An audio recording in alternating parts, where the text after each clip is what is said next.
নমস্কার। গল্প পড়ার সময় এখন। আমরা রবীন্দ্রনাথ ঠাকুরের গল্পগুচ্ছ থেকে কিছু গল্প পড়ছি, যে গল্পগুলো তুলনামূলকভাবে কম পঠিত, কম চর্চিত, কম আলোচিত, এরকম কিছু গল্প। এবং ছোট গল্পগুলো আদতেই ছোট, সেরকম কিছু গল্প আমরা পড়ছি। আজকের গল্পটির নাম খাতা। লিখিতে শিখে অবধি উমা বিষম উপদ্রব আরম্ভ করিয়াছে। বাড়ির প্রত্যেক ঘরের দেওয়ালে কয়লা দিয়া বাঁকা লাইন কাটিয়া বড় বড় কাঁচা অক্ষরে কেবলই লিখিতেছে, জল পড়ে পাতা নড়ে। তাহার বউ ঠাকুরানীর বালিশের নিচে হরিদাসের গুপ্ত কথা ছিল, সেটা সন্ধান করিয়া বাহির করিয়া তাহার পাতায় পাতায় পেন্সিল দিয়া লিখিয়াছে, কালো জল লাল ফুল। বাড়ির সদা ব্যবহার্য নতুন পঞ্জিকা হইতে অধিকাংশ তিথি নক্ষত্র খুব বড় বড় অক্ষরে এক প্রকার লুপ্ত করিয়া দিয়াছে। বাবার দৈনিক হিসাবের খাতায় জমা খরচের মাঝখানে লিখিয়া রাখিয়াছে, লেখাপড়া করে যেই, গাড়ি ঘোড়া চড়ে সেই। এ প্রকার সাহিত্য চর্চায় এ পর্যন্ত সে কোনো প্রকার বাধা পায় নাই। অবশেষে একদিন একটা গুরুতর দুর্ঘটনা ঘটিল। উমার দাদা গোবিন্দলাল দেখিতে অত্যন্ত নিরীহ, কিন্তু সে খবরের কাগজে সর্বদাই লিখিয়া থাকে। তাহার কথাবার্তা শুনিলে তাহার আত্মীয় স্বজন কিংবা তাহার পরিচিত প্রতিবেশীরা কেউ তাহাকে চিন্তাশীল বলিয়া কখনো সন্দেহ করে না, এবং বাস্তবিকও সে যে কোনো বিষয়ে কোনো চিন্তা করে এমন অপবাদ তাহাকে দেয়া যায় না। কিন্তু সে লেখে, এবং বাংলার অধিকাংশ পাঠকের সঙ্গে তার মতের সম্পূর্ণ ঐক্য হয়।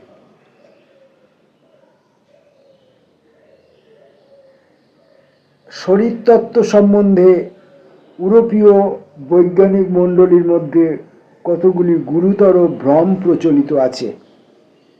সেগুলি গোবিন্দলাল যুক্তির কোনো সাহায্য অবলম্বন না করিয়াও কেবলমাত্র রোমাঞ্চজনক ভাষার প্রভাবে সতেজে খণ্ডনপূর্বক একটা উপাদেয় প্রবন্ধ রচনা করিয়াছিল।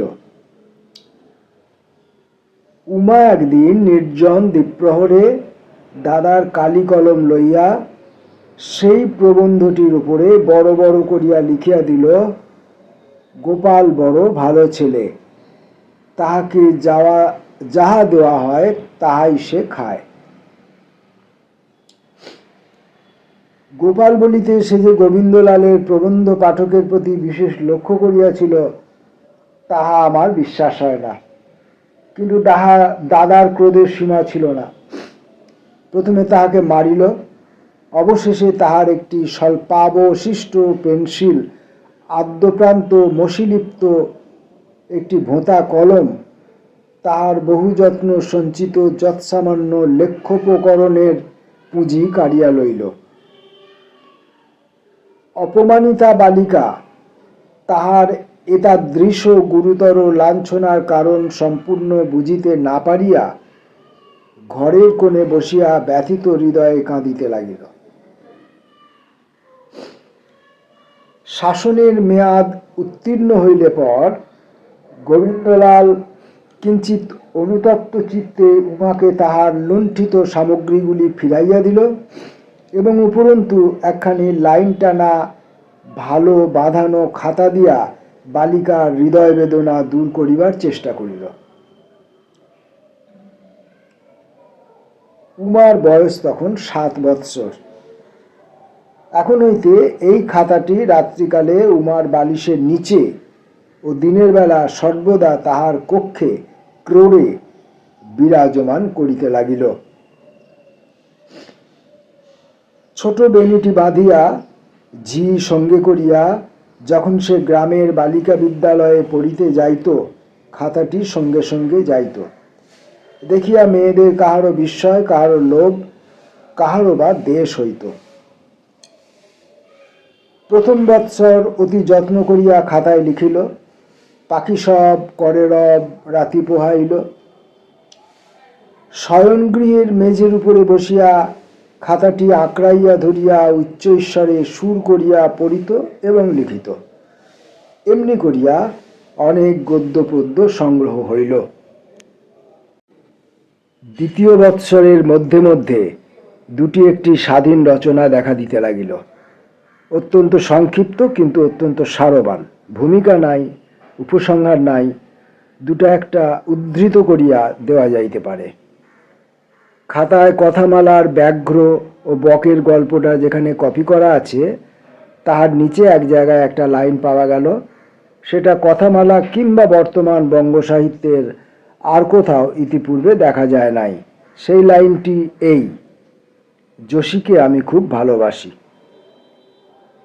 কেহ না মনে করেন আমি এইবার একটা প্রেমের গল্প বানাইতে বসিয়াছি। যোশী পাড়ার কোনো একাদশ কিংবা দ্বাদশ বর্ষীয় বালক নহে, বাড়ির একটি পুরাতন দাসী, তাহার প্রকৃত নাম যশোদা।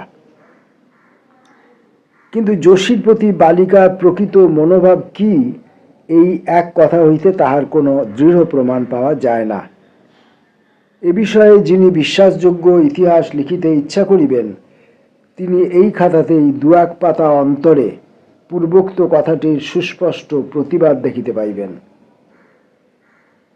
এমন একটা আধটা নয়, উমার রচনায় পদে পদে পরস্পর বিরোধিতা দোষ লক্ষিত হয়।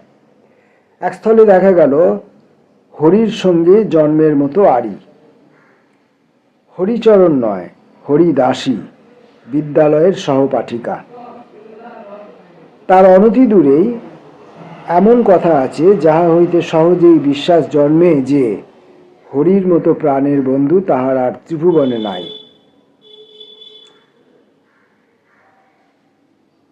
তাহার পরবৎসর বালিকার বয়স যখন 9 বৎসর, তখন একদিন সকালবেলা হইতে তাহাদের বাড়িতে সানাই বাজিতে লাগিল। উমার বিবাহ। বরটির নাম প্যারীমোহন, গোবিন্দলালের সহযোগী লেখক। বয়স যদিও অধিক নহে এবং লেখাপড়া কিঞ্চিত শেখা আছে, তথাপি নব্য ভাব তার মধ্যে কিছুমাত্র প্রবেশ করিতে পারে নাই। এই জন্য পাড়ার লোকেরা তাহাকে ধন্য ধন্য করিত এবং গোবিন্দলাল তাহার অনুকরণ করিতে চেষ্টা করিত এবং সম্পূর্ণ কৃতকার্য হইতে পারে নাই। উমা বেনারসি শাড়ি পরিয়া, ঘোমটায় ক্ষুদ্র মুখখানি আবৃত করিয়া কাঁদিতে কাঁদিতে শ্বশুর বাড়ি গেল। মা বলিয়া দিলেন, বাছা, শাশুড়ির কথা মানিয়া চলিস, ঘর কন্যার কাজ করিস, লেখাপড়া লইয়া থাকিস নে। গোবিন্দলাল বলিয়া দিলেন, দেখিস সেখানে দেওয়ালে আঁচড় কাটিয়া বেড়াস নে, সে তেমন বাড়ি নয়। আর প্যারীমোহনের কোনো লেখার উপরে খবরদার কলম চালাস নে। বালিকার হৃদকম্প উপস্থিত হইল। তখন বুঝিতে পারিল সে যেখানে যাইতেছে সেখানে কেহ তাহাকে মার্জনা করিবে না, এবং তাহারা কাহাকে দোষ বলে, অপরাধ বলে, ত্রুটি বলে, তাহা অনেক ভৎসনার পর অনেক দিনে শিখিয়া লইতে হইবে। সেই দিন সকালেও সানাই বাজিতেছিল, কিন্তু সেই ঘোমটা এবং বেনারসি শাড়ি এবং অলঙ্কারে মণ্ডিত ক্ষুদ্র বালিকার কম্পিত হৃদয়টুকুর মধ্যে কি হইতেছিল তাহা ভালো করিয়া বোঝে এমন একজনও সেই লোকারণ্যের মধ্যে ছিল কিনা সন্দেহ। যোশীও উমার সঙ্গে গেল। কিছুদিন থাকিয়া উমাকে শ্বশুরবাড়িতে প্রতিষ্ঠিত করিয়া সে চলিয়া আসিবে এমনই কথা ছিল। স্নেহশীলা যোশী অনেক বিবেচনা করিয়া উমার খাতাটি সঙ্গে লইয়া গিয়াছিল। এই খাতাটি তাহার পিতৃভবনের একটি অংশ, তাহার অতি ক্ষণিক জন্মগৃহবাসের স্নেহময় স্মৃতিচিহ্ন। পিতামাতার অঙ্কস্থলীর একটি সংক্ষিপ্ত ইতিহাস অত্যন্ত বাঁকাচোরা কাঁচা অক্ষরে লেখা। তাহার এই অকাল গৃহিণীপনার মধ্যে বালিকা স্বভাবরচক একটুখানি স্নেহমধুর স্বাধীনতার আস্বাদ। শ্বশুরবাড়ি গিয়া প্রথম কিছুদিন সে কিছুই লেখে নাই, সময়ও পায় নাই। অবশেষে কিছুদিন পরে যোশী তার পূর্বস্থানে চলিয়া গেল। সেদিন উমা দুপুরবেলা শয়ন গৃহের দ্বার রুদ্ধ করিয়া টিনের বাক্স হইতে খাতাটি বাহির করিয়া কাঁদিতে কাঁদিতে লিখিল, যোশী বাড়ি চলে গেছে, আমিও মার কাছে যাব। আজকাল চারুপাঠ এবং বোধোদয় হইতে কিছু কাপি করিবার অবসর নাই, বোধ করি তেমন ইচ্ছাও নাই। সুতরাং আজকাল বালিকার সংক্ষিপ্ত রচনার মধ্যে মধ্যে দীর্ঘ বিচ্ছেদ নাই। পূর্বধৃত পদটির পরেই দেখা যায় লেখা আছে, দাদা যদি একবার বাড়ি নিয়ে যায় তাহলে দাদার লেখা আর কখনো খারাপ করে দেব না। শোনা যায় উমার পিতা উমাকে প্রায় মাঝে মাঝে বাড়ি আনিতে চেষ্টা করেন, কিন্তু গোবিন্দলাল প্যারীমোহনের সঙ্গে যোগ দিয়া তার প্রতিবন্ধক হয়। গোবিন্দলাল বলে, এখন উমার প্রতিভক্তি শিক্ষার সময়, এখন তাহাকে মাঝে মাঝে প্রতিগৃহ হইতে পুরাতন পিতৃস্নেহের মধ্যে আনয়ন করিলে তাহার মনকে অনর্থক বিক্ষিপ্ত করিয়া দেওয়া হয়। এই বিষয়ে সে উপদেশে বিদ্রূপে জড়িত এমন সুন্দর প্রবন্ধ লিখিয়াছিল যে তাহার একমতবর্তী সকল পাঠকেই উক্ত রচনার অকাট্য সত্য সম্পূর্ণ স্বীকার না করিয়া থাকিতে পারে নাই। লোকমুখে সেই কথা শুনিয়াই উমা তাহার খাতায় লিখিয়াছিল, দাদা, তোমার দুটি পায়ে পড়ি, আমাকে একবার তোমাদের ঘরে নিয়ে যাও, আমি তোমাকে আর কখনো রাগাবো না। একদিন উমা দ্বার রুদ্ধ করিয়া এমনি কি একটা অর্থহীন তুচ্ছ কথা খাতায় লিখিতেছিল। তাহার ননদ তিলকমঞ্জরীর অত্যন্ত কৌতূহল হইল।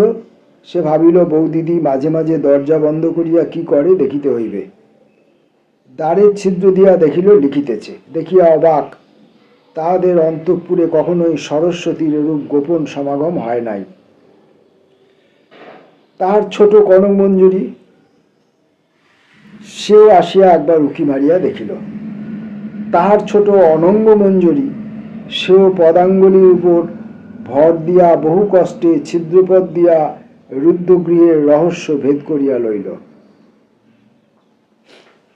প্যারীমোহন এই সংবাদ অবগত হইয়া বিশেষ চিন্তিত হইল। পড়াশোনা আরম্ভ হইলেই নভেল নাটকের আমদানি হইবে এবং গৃহধর্ম রক্ষা করার দায় হইয়া উঠিবে। তাছাড়া বিশেষ চিন্তা দ্বারা এ বিষয়ে সে একটি অতি সূক্ষ্ম তত্ত্ব নির্ণয় করিয়াছিল। সে বলিত, স্ত্রী শক্তি এবং পুং শক্তি উভয় শক্তির সম্মিলনে পবিত্র দাম্পত্য শক্তির উদ্ভব হয়।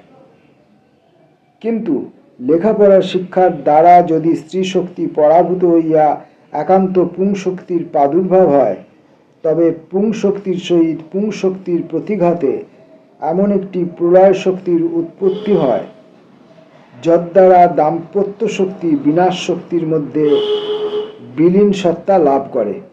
সুতরাং রমণী বিধবা হয়। এ পর্যন্ত তত্ত্বের কেহ প্রতিবাদ করিতে পারে নাই।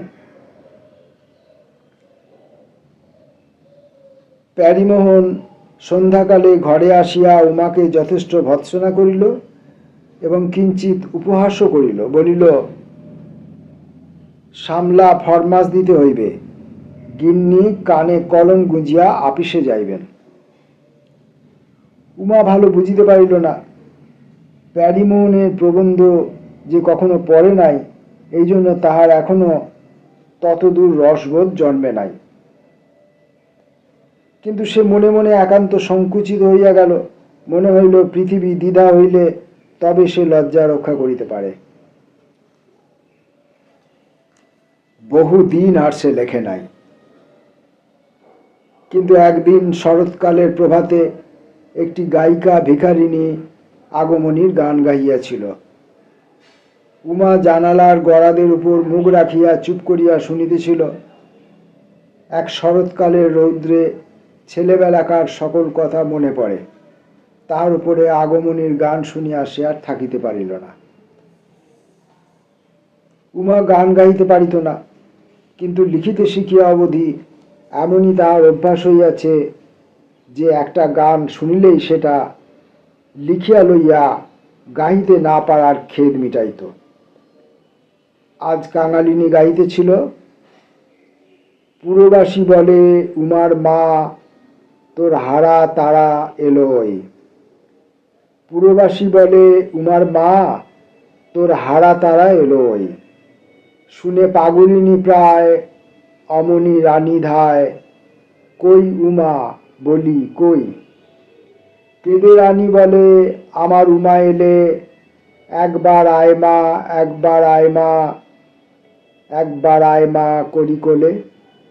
অমনি দুবাহু পসারি মায়ের গলা ধরি অভিমানে কাঁদি রানীরে বলে, কই মেয়ে বলে আনতে গিয়েছিলে।